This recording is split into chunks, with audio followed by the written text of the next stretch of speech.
आग्रह करने वाला हूं। आप सब जानते हैं कि देश में तीन चरण का मतदान हो चुका है और इस तीन चरण के मतदान के बाद एक बात स्पष्ट है, एक बात तय है कि 4 तारीख को जब ईवीएम मशीन खुलेगी तो हमारे मौजूदा प्रधानमंत्री आदरणीय नरेंद्र मोदी जी तीसरी बार देश के प्रधानमंत्री बने जाएंगे। कोई संदेह नहीं। जब प्रधानमंत्री जी तीसरी बार देश के प्रधानमंत्री बने तो ऐसे में आपके प्रतिनिधि, आपके सांसद एक ऐसे व्यक्ति होने चाहिए जो प्रधानमंत्री जी के बगल में बैठकर आप लोगों की समस्या का समाधान करने का काम करे, आप लोगों के विकास के लिए काम करने का काम करे। साथियों, आज यहाँ पर चंद्रेश्वर प्रसाद चंद्रवंशी जी के लिए हम सब आज उनके लिए आग्रह करने आप लोगों के समक्ष आए, क्योंकि आज जब आप लोग चंद्रेश्वर प्रसाद चंद्रवंशी जी को जब आप लोग जिताने का काम करेंगे तो ये जीत सिर्फ चंद्रेश्वर जी की नहीं होगी, ये जीत हमारे प्रधानमंत्री आदरणीय नरेंद्र मोदी जी की होगी, उनको प्रधानमंत्री बनाने की होगी।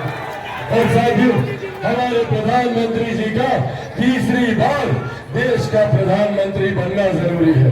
आज से 1 दशक पहले हम में से कोई नहीं जानता था कि भारत की अर्थव्यवस्था कौन से पायदान पर है।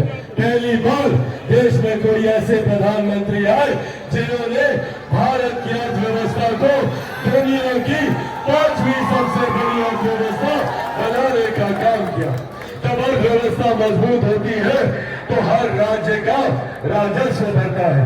जब राज्य का राजस्व बढ़ता है तो हम लोग के क्षेत्र का आर्थिक विकास होता है।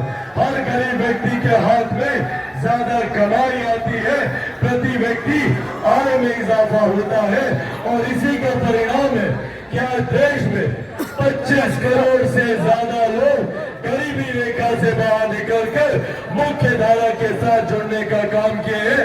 ये देश हमारे प्रधानमंत्री आदरणीय नरेंद्र मोदी जी की है। जहाँ पहली बार देश में एक प्रधानमंत्री ने महिलाओं के सम्मान की चिंता कर उनके लिए शौचालय बना, उनके लिए उज्ज्वला योजना देने का काम किया।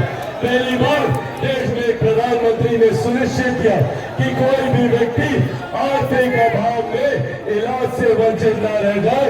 उन्होंने हर गरीब व्यक्ति के 5-5 लाख रुपए का मुफ्त इलाज कराकर आयुष्मान योजना को धरातल पर लाया।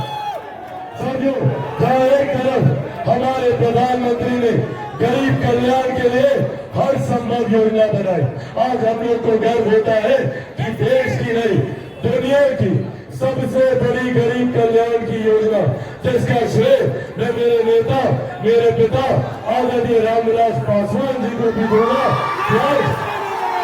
आज उनकी वजह से प्रधानमंत्री गरीब जन कल्याण योजना के तहत देश में 81 करोड़ लोगों को मुफ्त में राशन दिया जा रहा है। ये देश हमारे प्रधानमंत्री जी की है। साथियों, जहाँ एक तरफ प्रधानमंत्री जी हमारे डबल इंजन की सरकार, हमारे मुख्यमंत्री आदरणीय नीतीश कुमार जी हर संभव प्रयास कर रहे हैं गरीबों को मुख्य धारा के साथ जोड़ने का, तो वही विपक्षी दल के भी लोग हैं। विपक्षी दल के तमाम नेता आप लोगों के बीच आएंगे, आप लोगों से बड़ी बड़ी बातें करेंगे, पर हकीकत है कि ये लोग आप लोगों से आपकी संपत्ति, आपकी अर्जित की हुई जमीन, आपकी जायदाद छीनने का ये लोग नीति तैयार कर रहे हैं। याद रखिएगा, ये वही लोग हैं जो लाठी में तेल पिलाकर अत्याचार करने का काम कर रहे हैं। ये वही लोग हैं जो नौकरी के बदले जमीन आप लोगों की हड़पने का काम करते थे और आज तो सुनियोजित तरीके से जायदाद हड़पने का ये लोग काम करने वाले हैं। एक इनहेरिटेंस टैक्स जिसके बारे में आप लोगों ने सुना होगा, विरासत पे टैक्स लगाने का प्रावधान कांग्रेस और राजद के तमाम घटक दल मिलकर करने का प्रयास कर रहे हैं। क्या है ये विरासत टैक्स? आप लोगों की जितनी जमीन है, जो भी जायदाद है, जो भी गरीब किसान की छोटी जमीन हो, गरीब मजदूर की संपत्ति हो, या चाची आप लोग का गहना जेवर जो भी है, अगर ये कांग्रेस की सरकार, राजद की सरकार, इनके गठबंधन के दल अगर सत्ता में आते हैं तो उस पर 55% उस पर टैक्स लगाने का ये लोग काम करने जा रहे हैं। जो भी आप लोग की संपत्ति होगी उसका 55% हिस्सा ये लोग अपने खजाने में कैसे जोड़े, उसकी विधिवत व्यवस्था ये लोग तैयार करने जा रहे हैं। इसीलिए साथियों, आज ये आग्रह करने आप लोग के बीच आए हैं कि एक ऐसे नेता है जो गरीबों को मुख्य धारा के साथ जोड़ने का काम करते हैं। दूसरी तरफ ये लोग हैं जो आपकी संपत्ति लूटने की तैयारी कर रहे हैं, और ये बात छुपी रहे तो ये लोग झूठ बोलने का भी काम करते हैं। राहुल गांधी हो, प्रदेश के राजद के नेता हो, ये लोग झूठ फैलाने का काम करते हैं। कभी बोलेंगे संविधान खत्म हो जाएगा, कभी बोलेंगे आरक्षण समाप्त हो जाएगा, कभी बोलेंगे लोकतंत्र की हत्या कर दी जाएगी। ये लोग लोकतंत्र की चिंता करेंगे जिन लोगों ने सन 75 में आपातकाल लगाकर सही मायनों में लोकतंत्र की हत्या करने का काम किया।